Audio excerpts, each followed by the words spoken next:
नमस्कार, मैं Shivnarayan Singh, assistant professor Hindi विभाग, डीबीएस कॉलेज कानपुर। और आज हम बात करेंगे एमए द्वितीय सेमेस्टर के प्रथम प्रश्न पत्र, जिसका नाम है हिंदी गद्य का इतिहास।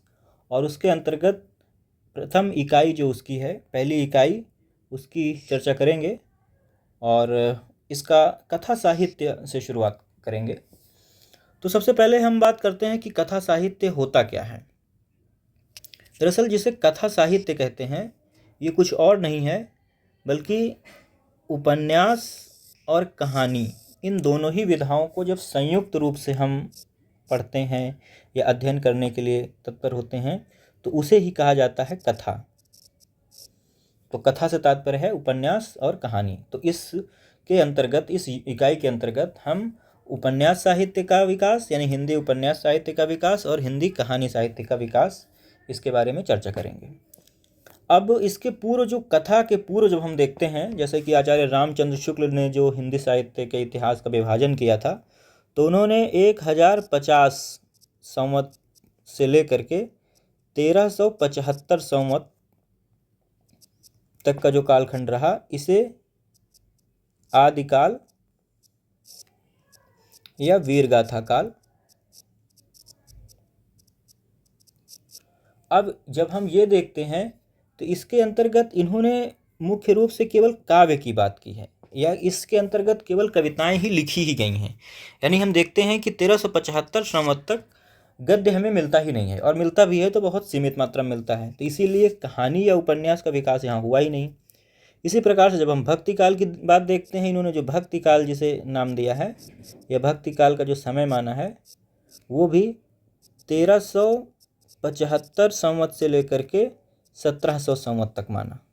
यानी यहाँ पर भी हमें सूर, तुलसी, कबीर, इनकी कविताएं तो मिलती हैं, लेकिन कोई कहानी या उपन्यास नहीं मिलता है। इसके बाद और आगे बढ़ते हैं और हम देखते हैं रीतिकाल को।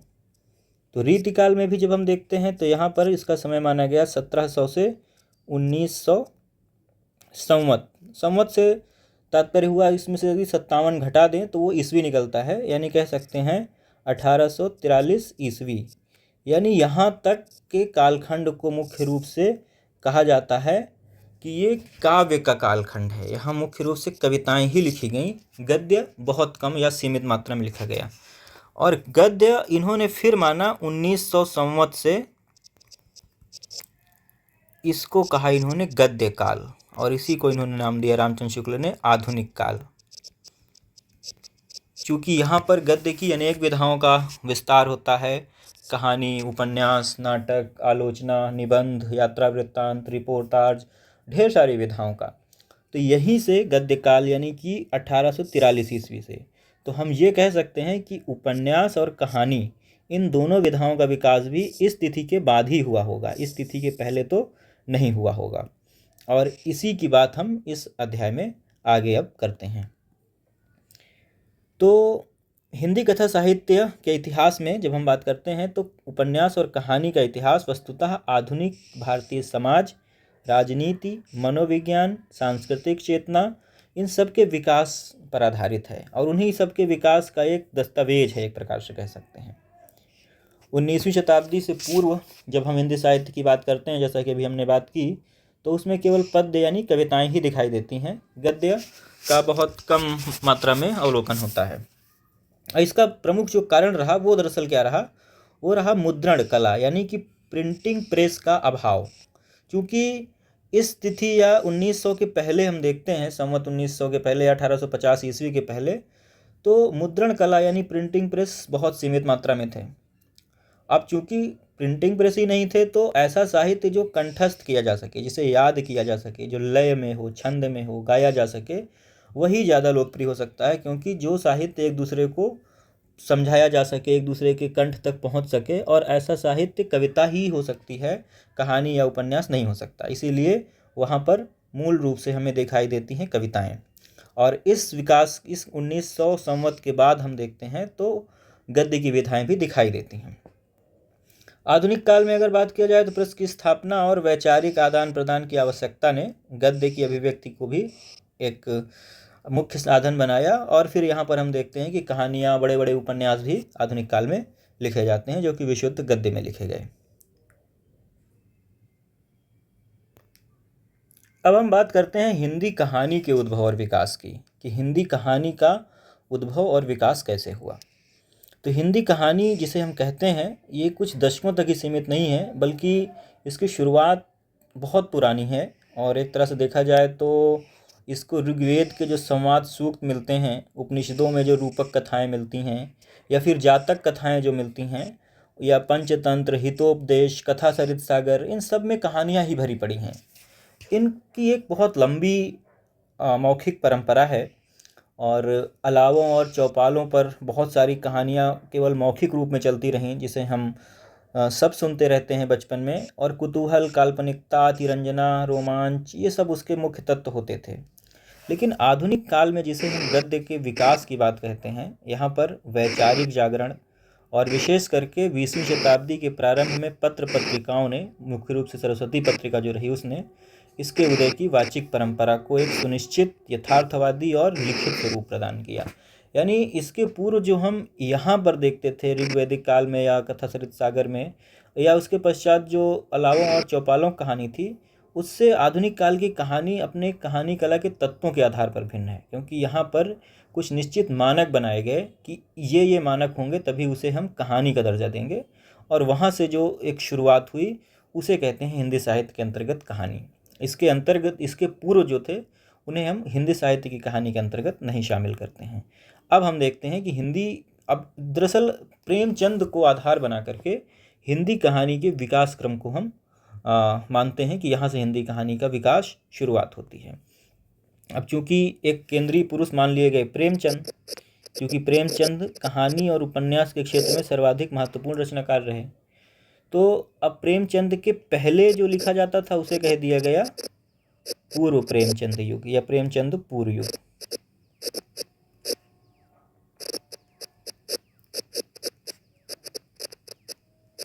और इसे कह दिया गया प्रेमचंद युगीन कहानी, और इसके पश्चात कह दिया गया प्रेमचंद उत्तर हिंदी कहानी।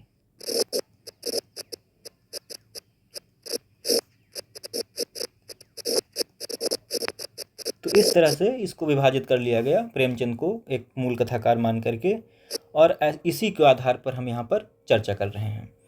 तो जब हम यहाँ से चर्चा करते हैं तो देखते हैं कि प्रारंभिक हिंदी कहानी, जिसको कथा शिल्प की खोज एक प्रकार से है, ये 1900 से 1915 तक का समय कहलाता है, और इसी को कहा जाता है प्रेमचंद पूर्व युग।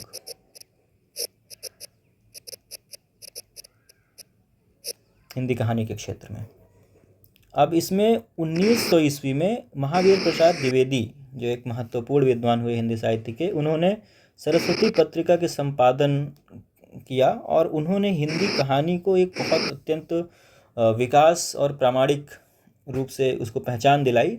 और यह काल हिंदी कहानी के लिए कलात्मक स्वरूप, भाषा के मानकीकरण, यहाँ पर भाषा का स्वरूप अभी निश्चित हो रहा था, और शिल्प की खोज यहाँ पर जारी होती है। शिल्प अपने मूल तत्व तक पहुँच नहीं पाता है। एक तरह से कह सकते हैं कि ये शैशव काल था, यानी अभी यहाँ से शुरुआत हो रही थी, बचपन था, हिंदी कहानी का बचपन था प्रेमचंद पूर्व युग, जिसका समय 1900 से 1915 ईस्वी माना जाता है। अब एक जो मूल प्रश्न यहाँ पर आता है कि हिंदी की पहली मौलिक कहानी किसे माना जाए, हिंदी की पहली मौलिक कहानी कौन सी है, इस चीज़ को लेकर के भी काफ़ी डिबेट रहती है। तो प्रथम मौलिक कहानी को लेकर के एक रामचंद्र शुक्ल ने एक कहानी रही जो किशोरीलाल गोस्वामी ने लिखी। तो रामचंद्र शुक्ल ने कहा कि इंदुमती 1900 ईस्वी में लिखी गई, इसको हिंदी की पहली कहानी माना जाना चाहिए, और लंबे समय तक ये कहानी मानी भी जाती रही हिंदी की। लेकिन इसी के बीच में बहुत सारे विद्वानों ने भी कुछ अलग अलग मत दिए कि कुछ अन्य कहानियाँ भी हैं, उनका भी नाम आना चाहिए हिंदी की पहली कहानी के क्षेत्र में। तो उनकी भी थोड़ी चर्चा कर लेते हैं हम कि और कौन कौन सी कहानियाँ हैं जिनको हिंदी की प्रथम कहानी होने के लिए बात कही जाती है। तो एक कहानी रही एक जमींदार का दृष्टांत नाम से।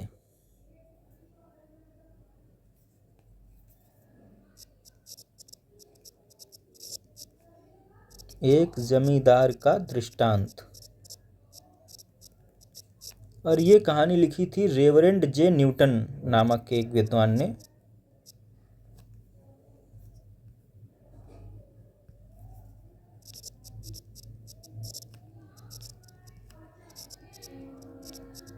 तो रेवरेंड जे न्यूटन नामक जो विद्वान रहे, इन्होंने एक कहानी लिखी जिसका नाम रहा एक जमींदार का दृष्टांत। अब इसको माना जाए कि ये पहली कहानी इसलिए क्योंकि इसका समय जो रहा वो रहा 1871 ईस्वी, यानी इंदुमती का समय तो 1900 ईस्वी है और इसका समय 1871। लेकिन फिर इस पर एक आरोप लगाया गया कि दरअसल ये जो कहानी है ये एक सांप्रदायिक भावना को उत्पन्न करने वाली कहानी है, इसीलिए इसको हिंदी की पहली कहानी नहीं माना जा सकता है। इसके बाद फिर एक कहानी आती है और जिसका नाम रहा 11 वर्ष का समय।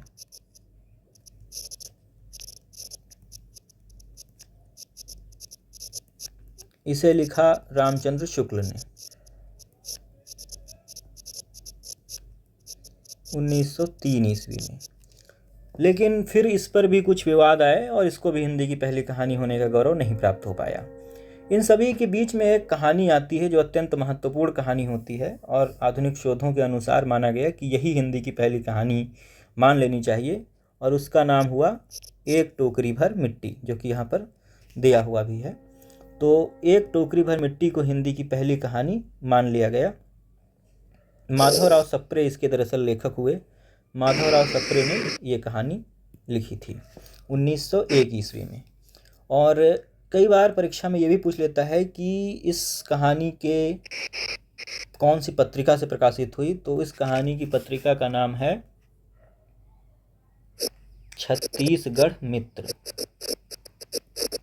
छत्तीसगढ़ मित्र नामक पत्रिका थी, वहाँ से ये प्रकाशित हुई थी। तो इस कहानी में जो विषय वस्तु है वो एक ज़मींदारी शोषण की कहानी है कि ज़मींदारी प्रथा के अनुसार किस प्रकार से शोषण किया जाता था गरीबों का। तो इस तरह से इसको मान लिया गया कि ये हिंदी की पहली कहानी है। और इंदुमती को दरअसल इसलिए हटाया गया क्योंकि एक रचना शेक्सपियर ने लिखी थी, एक नाटक जिसका नाम द टेम्पेस्ट था, और ऐसा माना गया कि द टेम्पेस्ट का जो एक प्रभाव है या छाया अनुवाद सी प्रतीत होती है इंदुमती, तो इसीलिए कुछ लोगों ने कहा कि इसको हिंदी की पहली कहानी नहीं मानना चाहिए। कुछ और जैसे कि अभी बताया गया 11 वर्ष का समय, और बंग महिला जिनका नाम राजेंद्र बाला घोष था पूरा, उन्हें बंग महिला कहा जाता था क्योंकि ये बंगाल की रहने वाली थी। और इन्होंने एक कहानी लिखी दुलाई वाली नाम से 1907 ईस्वी में। और कुछ लोगों ने कहा कि ये भी हिंदी की अत्यंत महत्वपूर्ण कहानी है और इसे भी मौलिक कहानी माना, पहली मौलिक कहानी के रूप में डिबेट में इसको भी शामिल किया गया। लेकिन चूंकि 1901 ईस्वी में लिखी गई कहानी मान ली गई, तो उसके बाद लिखी गई कहानियों का ज़्यादा महत्व नहीं रह गया पहली कहानी होने का। तो पहली कहानी होने का गौरव तो एक टोकरी भर मिट्टी को ही मिला। किंतु हिंदी साहित्य की अत्यंत महत्वपूर्ण कहानियों में से एक दुलाई वाली भी है, जो प्रारंभिक कहानियों के तौर पर, और इसने एक शिल्प विधान, चूँकि विषय वस्तु के साथ साथ हिंदी कहानी को नया शिल्प प्रदान करने की दृष्टि से दुलाई वाली को भी याद किया जाता है। इसके अतिरिक्त एक शिल्पगत प्रौढ़ता जो शुरुआती कालखंड में, जिसे प्रेमचंद पूर्व युग कहा गया, उसमें 1915 यानी जहाँ से प्रेमचंद पूर्व युग खत्म होता है वहीं पर एक सरस्वती पत्रिका में कहानी छपती है जिसका नाम होता है उसने कहा था। ये अत्यंत महत्वपूर्ण कहानी थी और जिसे लिखा था चंद्रधर शर्मा गुलेरी ने, और अत्यंत महत्वपूर्ण कहानी रही। और इस कहानी का जो विषय वस्तु थी वो प्रथम विश्व युद्ध की पृष्ठभूमि पर लिखी गई कहानी है और हिंदी साहित्य के इतिहास की अमर और कालजयी कहानी मानी जाती है। कई बार परीक्षाओं में इससे प्रश्न पूछे जाते हैं। और एक अत्यंत महत्वपूर्ण प्रश्न जो पूछा जाता है वो ये कि हिंदी साहित्य के इतिहास में कहानी में सबसे पहले फ्लैशबैक टेक्निक या पूर्व दीप्ति पद्धति का प्रयोग किस कहानी में दिखाई देता है, और उसका सही उत्तर है कि पूर्व दीप्ति पद्धति दिखाई देती है हमें इस कहानी में जिसका नाम है उसने कहा था। अब यहाँ एक प्रश्न उठता है कि पूर्व दीप्ति पद्धति क्या होती है। तो दरअसल पूर्व दीप्ति पद्धति कहते हैं जब कहानी या कथा वस्तु में अंत में क्या होगा इसकी चर्चा पहले ही शुरू में एकदम कर दी जाए। तो जब शुरू में बता दिया गया कि अंत में क्या होगा तो पाठक के मन में एक उत्कंठा रहती है कि ऐसा किस लिए हुआ होगा, और वो अंत तक कहानी से जुड़ा रहता है इस चीज़ को जानने के लिए कि ऐसा हुआ क्यों होगा, क्योंकि उसे अंत तो पता है, उसको शुरुआत में वो घटना हुई कैसे उसके विषय में एक जिज्ञासा जग जाती है। और इस तरह की कला का विकास सर्वप्रथम हमें दिखाई देता है इस कहानी के माध्यम से, इसीलिए अत्यंत महत्वपूर्ण कहानी है। और इसके विषय में कहा जाता है कि एक ही झटके में इस कहानी ने हिंदी कहानी को शिखर तक पहुंचा दिया था। इसके बाद जब हम देखते हैं तो फिर प्रेमचंद युग या प्रेमचंद प्रसाद युग भी इसे कहा जाता है। प्रेमचंद प्रसाद युग, जिसका समय 1915 से 1936 ईस्वी का है। इसे यथार्थवाद और आदर्शवाद के समन्वय का समय कहा जाता है। यानी जो इसके पहले का समय था, जिसकी हम बात कर रहे थे यहाँ पर प्रारंभिक हिंदी कहानी का, ये एक प्रकार से आदर्शवाद का दौर था। यहाँ पर आदर्शवाद और नैतिकता, समाज सुधार, इस तरह की कहानियाँ विशेष रूप से दिखाई देती हैं। लेकिन जब हम आगे बढ़कर 1915 ईस्वी में आते हैं और 1915 से 36 तक का समय, जो कि प्रेमचंद और प्रसाद के युग कहलाता है, यहाँ पर हमें आदर्शवाद भी दिखाई देता है और यथार्थवाद भी दिखाई देता है और आदर्शवाद भी दिखाई देता है। प्रेमचंद के आगमन से हिंदी कहानी तिलिस्मी, अय्यारी और उपदेशात्मक कहानी से अब आगे निकलकर यथार्थ, शोषित किसानों और दलितों तथा मध्यवर्गीय समाज के अंतर विरोधों से जुड़ गई। यानी अब जो कहानी थी उसकी विषय वस्तु किसानों, दलितों, मध्यवर्गीय समाज तक भी आ गई, जबकि इसके पहले किसी राजा, रानी, जमींदार की ही बातें होती थीं। तो ये चीज़ यहाँ पर एक नई घटित होती है, जो कि प्रेमचंद प्रसाद युग में होती है।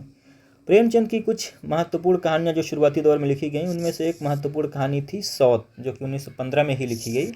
और 1916 ईस्वी में इन्होंने एक अत्यंत महत्वपूर्ण कहानी लिखी, पंच परमेश्वर, जो कि बहुत उस समय लोकप्रिय रही। आज भी बहुत सारे पाठ्यक्रमों में ये शामिल की जाती है।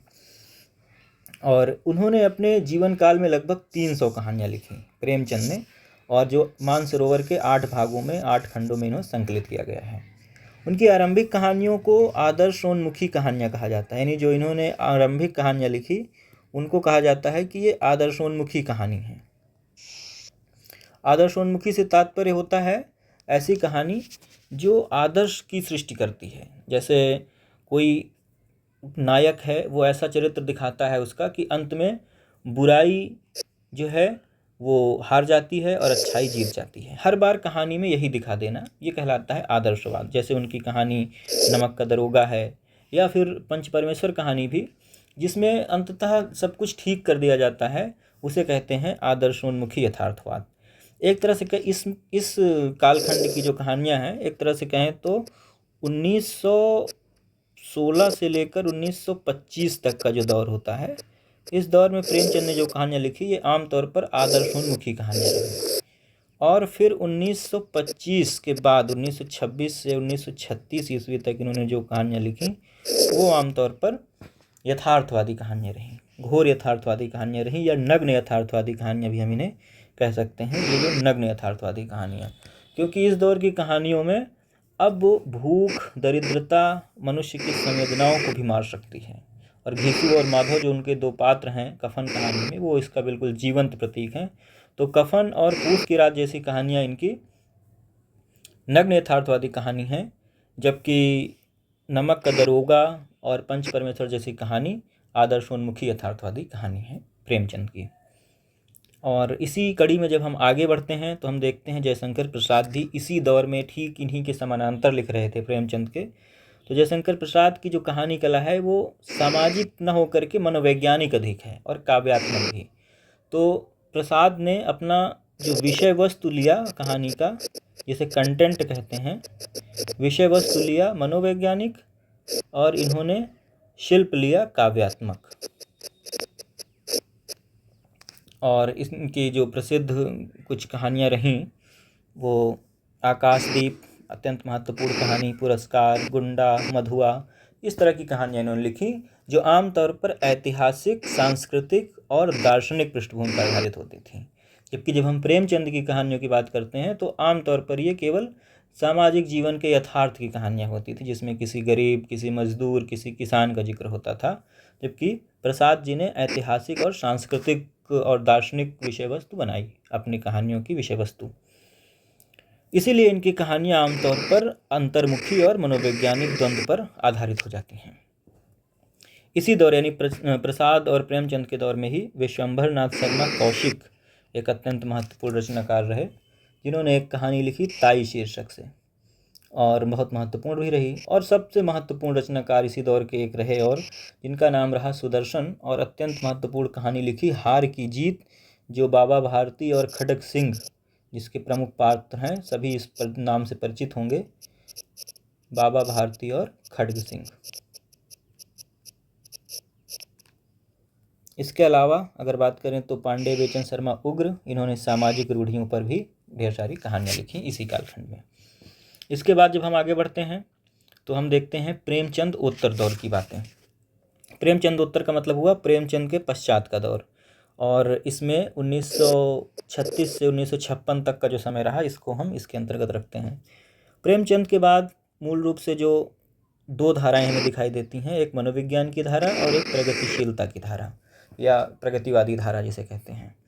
तो एक तरह से कह सकते हैं ये जो प्रसाद की धारा थी मनोविज्ञान की, ये उसी का आगे बढ़ा हुआ रूप है, और ये प्रगतिवादी धारा जो है ये प्रेमचंद का आगे बढ़ा हुआ रूप है, जो हमें उनके मृत्यु के पश्चात यानी 1936 के बाद दूसरे रूप में दिखाई दे जाता है।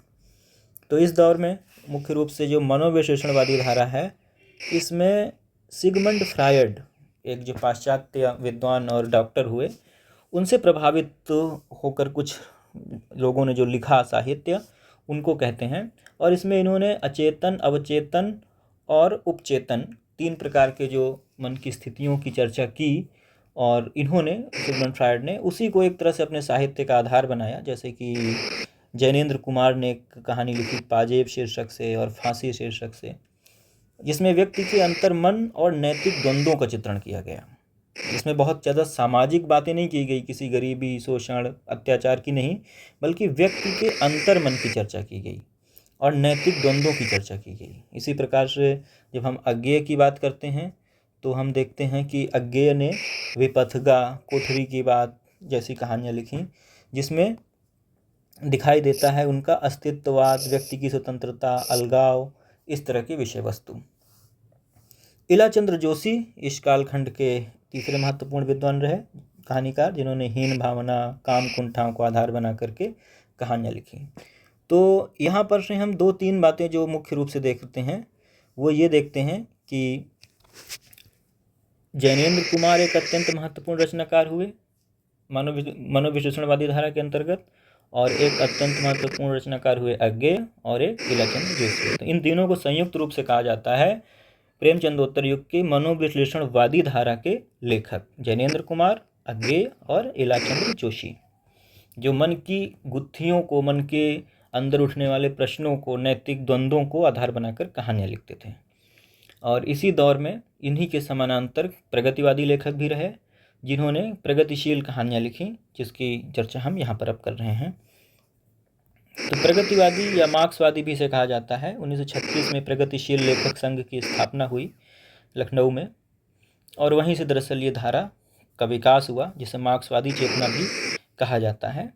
मार्क्सवाद या प्रगतिवाद या साम्यवाद, ये लगभग एक जैसे शब्द हैं और इनका अर्थ लगभग एक ही होता है। तो जब मार्क्सवादी कहानी कहा जाए या प्रगतिवादी कहानी कहा जाए या साम्यवादी कहानी कहा जाए, उसका बात एक ही होती है। जैसे यशपाल ने, इसके प्रमुख लेखक हैं, इनकी कहानी पिंजरे की उड़ान, ज्ञानदान, या इनकी एक अत्यंत महत्वपूर्ण कहानी जो सिलेबस में भी लगी होती है, पर्दा, एक अत्यंत महत्वपूर्ण कहानी है। और इसमें पूंजीवादी शोषण, वर्ग संघर्ष, ये सब विषय वस्तु यहाँ पर होते हैं। यानी जब इसके पूर्व हम देखते हैं जैसे कि मनोविश्लेषणवादी धारा के अंतर्गत, तो यहाँ पर मन के अंतर्द्वंद्वों को कथा का आधार बनाया जाता है। तो वहीं जब हम प्रगतिशील कहानी की बात करते हैं तो इसमें कहानी की विषय वस्तु बनाया जाता है पूंजीवाद, सामाजिक संघर्ष, वर्ग संघर्ष इत्यादि को। तो यशपाल ने लगभग कुल मिलाकर 200 कहानियाँ लिखी। यशपाल ने लगभग 200, जैसे प्रेमचंद ने 300 कहानियाँ लिखी, तो इन्होंने लगभग 200 कहानियाँ लिखी। और इनकी जो पिंजरे की उड़ान कहानी है, इसी नाम से इनका एक कहानी संग्रह भी है। और कारावास में रचित इनकी एक, मतलब ये जो पिंजरे की उड़ान है, कारावास के दौरान इन्होंने लिखी, जो कि 1934 से 1938 तक इनका समय रहा। इसके अतिरिक्त अगर हम बात करें तो इसी धारा के अंतर्गत, जो कि एक तरह से प्रगतिवादी धारा है, इसमें कुछ अन्य महत्वपूर्ण विद्वानों के नाम भी आते हैं। राहुल सांकृत्यायन